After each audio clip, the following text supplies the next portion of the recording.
महाराष्ट्र के deputy chief minister Fadnavis साहब ने एक ऐसा काम किया है जिसकी मुझे उनसे उम्मीद नहीं थी। मैंने जो अपील जारी की और जिसके लिए मैं मुसलसल कोशिश कर रहा हूं कि महाराष्ट्र के वोटर इस इलेक्शन में 100% वोट डालें, अपने वोट को डिवाइड न होने दें और अपना वोट इस तरह डालें कि जो कम्युनल फैसिस्ट फोर्सेस हैं वो महाराष्ट्र में भी कमज़ोर हों और देश भर में कमज़ोर हों। देश भाईचारे और मोहब्बत की बुनियाद पर तरक्की कर सकता है, नफ़रत और बंटवारे की बुनियाद पर कभी तरक्की नहीं कर सकता। मैंने अपने उस स्टेटमेंट में ये बात भी कही थी कि मेरी इस कोशिश को बार बार वोट जिहाद का नाम दिया जा रहा है।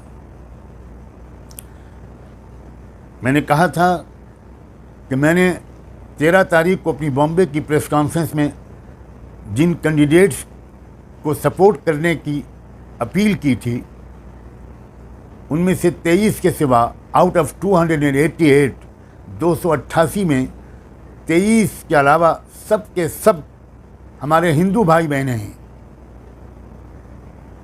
हिंदू भाई बहनों को वोट देने की अपील करना, क्या ये वोट जिहाद है? 750 किसान अपने अधिकारों की मांग करते हुए शहीद हुए, मारे गए, हलाक हुए। क्या उनके अधिकारों की बात करना और उनसे सही डायरेक्शन में वोट डालने की अपील करना, क्या ये वोट जिहाद है? लाखों यूथ, हमारे नौजवान बच्चे और बच्चियां, और हमारे से मुराद मुस्लिम नहीं हैं, मैं पूरे महाराष्ट्र के नौजवानों की बात कर रहा हूं, जिनमें मराठा भी हैं, जिनमें दलित भी हैं, जिनमें ओबीसीज भी हैं, जिसमें दूसरे धर्मों के मानने वाले भी हैं। वो अपने माँ बाप की गाढ़ी कमाई खर्च करके, खून पसीना एक करके ग्रेजुएशन और पोस्ट ग्रेजुएशन करते हैं, लेकिन उनको जॉब नहीं मिलता। ऐसे नौजवानों की आवाज़ उठाना, क्या ये वोट जिहाद है? महिलाओं की इज्जतें लूटी जा रही हैं, क्या उन महिलाओं की आवाज़ उठाना, क्या ये वोट जिहाद है? जगह जगह मॉब लिंचिंग हो रही है, जो यकीनन भारत की खूबसूरत पेशानी पर एक काला टीका है, एक कलंक है। क्या इस कलंक को मिटाने की कोशिश और भारत की छवि को खूबसूरत बनाने की कोशिश, क्या ये वोट जिहाद है? क्या मराठों के उभरते हुए बहुत मजबूत लीडर जरंगे पाटिल, वो जब फडणवीस के ख़िलाफ़ बोलते हैं और साफ साफ ऐलान करते हैं कि मैं फडणवीस को गिरा कर रहूँगा, बीजेपी को गिरा कर रहूँगा, तो क्या वो वोट जिहाद की बात करते हैं? और जब अजीत पवार और एकनाथ शिंदे ये बात कहते हैं कि बटोगे तो कटोगे, इस तरह की बातें महाराष्ट्र में नहीं चलेंगी, तो क्या वो भी वोट जिहाद की बात करते हैं? मैं सच कहता हूँ, मुझे फडणवीस साहब से ये उम्मीद नहीं थी। वो एक पढ़े लिखे आदमी हैं। जब मैंने ये कहा था कि अगर ये वोट जिहाद है तो क्या महाविकास अघाड़ी के सारे नेता जिहाद कर रहे हैं? क्या शरद पवार जी, बुजुर्ग मराठा रहनुमा, किसानों के लीडर, क्या वो जिहाद कर रहे हैं? ये कैसी मानसिकता है? जब राहुल गांधी मजलूमों की, कमज़ोरों की, अल्पसंख्यकों की, ओबीसीज की आवाज़ उठाते हैं, कास्ट सेंसस की बात करते हैं, तो उनको मौलाना राहुल गांधी कहा जाता है। जब उद्धव ठाकरे महाराष्ट्र के बड़े लीडर और बहुत बड़ी फैमिली के एक सदस्य, हिस्टोरिकल बैकग्राउंड रखने वाले एक लीडर, जब वो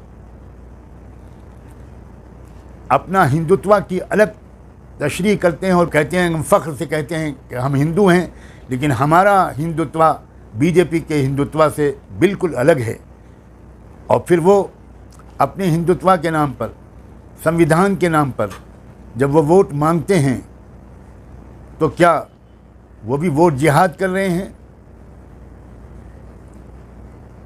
मेरा ख्याल ये है कि बीजेपी के लीडर बहुत ज़्यादा घबराए हुए हैं।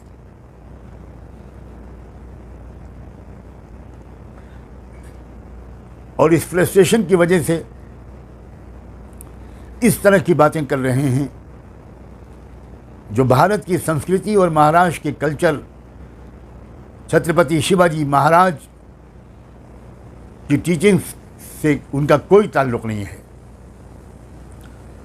मैं अपनी आवाज़ बुलंद करता रहूँगा, इसलिए कि मैं भारत को अमन और शांति का गहवारा बनाना चाहता हूँ।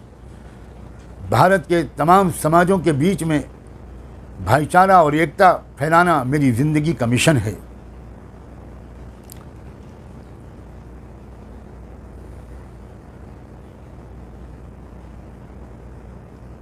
फडणवीस साहब, please please please respectfully I request you, बहुत आदर और सम्मान के साथ मेरी आपसे ये अपील है कि इस तरह की भड़काऊ बातें मत कीजिए, पब्लिक को गुमराह करने वाली बातें मत कीजिए। अब भारत की जनता बहुत मैच्योर हो चुकी है, और जितनी मैच्योरिटी उसने लोकसभा के चुनाव में दिखाई थी, मैं तो ये आशा करता हूँ और ये देख रहा हूँ कि उसी तरह की मैच्योरिटी, बल्कि उससे भी ज़्यादा की मैच्योरिटी वो महाराष्ट्र के इलेक्शन में दिखाएगी, और उन तमाम कैंडिडेट्स को विधानसभा में भेजेगी जो संविधान की रक्षा करेंगे, डेमोक्रेटिक वैल्यूज़ की हिफाजत करेंगे, और वो कमिटेड होंगे भारत की एकता और अखंडता के लिए।